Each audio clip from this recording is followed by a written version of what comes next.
Dalam tempoh PKP yang mana tidak pernah berlaku sebelum ini, satu keadaan yang terkesan pada diri saya khususnya apabila saya terpaksa menutup pusat khidmat rakyat saya di Batu Pahat dan sebagai alternatifnya saya jadikan rumah saya sendiri sebagai bilik gerakan untuk bersama-sama dengan pejabat daerah sebagai pusat Majlis Keselamatan Negara di peringkat daerah. Bil elektrik telah meningkat daripada sebulan RM150 kepada RM3,500. Ini amat terkesan, tapi ia satu yang memuaskan kerana dapat membantu rakyat dalam pelbagai sumbangan yang saya berikan dan pasukan saya berikan, khususnya melalui penggerak komuniti negara negeri Johor.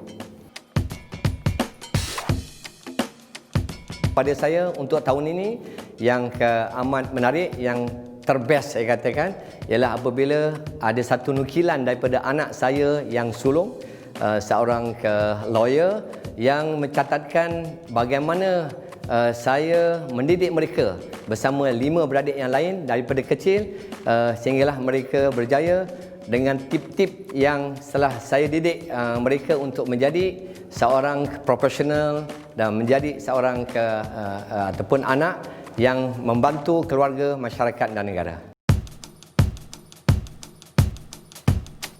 Pasca ataupun semasa COVID ini sememangnya banyak industri yang terkesan.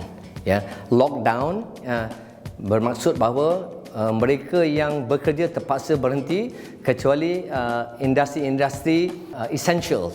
Jadi di sana memang ada pengangguran, jumlah yang kita dimaklumkan pada satu ketika sampai 300,000 sehinggalah meningkat kepada 500,000 ke atas. Langkah yang sangat pantas oleh kerajaan Perikatan Nasional pada hari ini yang kita semua telah maklum, banyak diwar-warkan melalui siaraya RTM dan sebagainya. Ada di sana agensi-agensi khususnya SOKSO, Perkeso yang mana mereka fokus kepada hal pekerjaan. Jadi mereka telah memberikan ruang kepada majikan dan pekerja.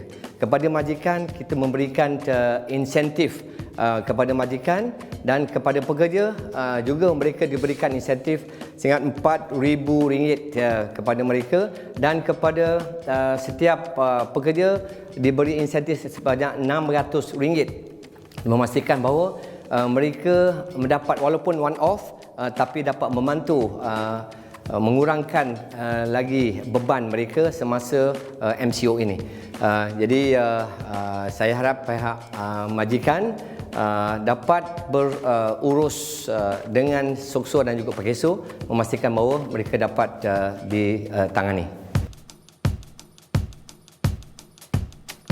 Sesi Parlimen Dewan Rakyat Lower House sememangnya dalam keadaan biasa pun bukan saja akan datang, malah yang sebelum ini pun dia akan riuh rendah dengan pandangan-pandangan daripada pelbagai pihak, khususnya pembangkang. Apabila yang akan datang ini kerajaan dulu telah jadi pembangkang, jadi kedua-dua belah pihak sangat berpengalaman. Jadi suasana akan riuh rendah, tapi pada saya tidak boleh ikut rentak mereka kerana saya yang mengawal sebagai timbalan speaker, mengawal keadaan dalam sesi perbincangan. Yang penting pada saya adalah matlamat kepada hasil perbincangan tersebut, sama ada rang undang-undang dan sebagainya. Pada saya ada buku panduan peraturan mesyuarat dan saya akan ambil pendekatan, saya akan cool, COOL. Kerana itu yang penting, nak mengawal kebijaksanaan 200 lebih ahli Dewan Rakyat ini. Terima kasih. Soalan yang provokasi sikit, tetapi dalam era tahun ini, pada 18 hari bulan lepas apabila semasa sesi pembukaan Dewan telah pun dipilih bahawa Datuk Seri Anwar Ibrahim mengikut data statistik memang dia sebagai ketua pembangkang. Jadi saya jangka di mesyuarat yang akan datang pada 13 Julai ini Datuk Seri Ibrahim masih akan kekal sebagai Ketua Pembangkang, tapi soalannya adakah jika dibandingkan dengan Tun Mahathir, Tun Mahathir, kedua-dua mereka ini mempunyai pengalaman, malahan Tun Mahathir sendiri adalah seorang yang berpengalaman sebagai kerajaan, jadi kedua-dua ada kekuatan, tapi saya jangka bahawa Datuk Seri Ibrahim masih akan kekal sebagai Ketua Pembangkang.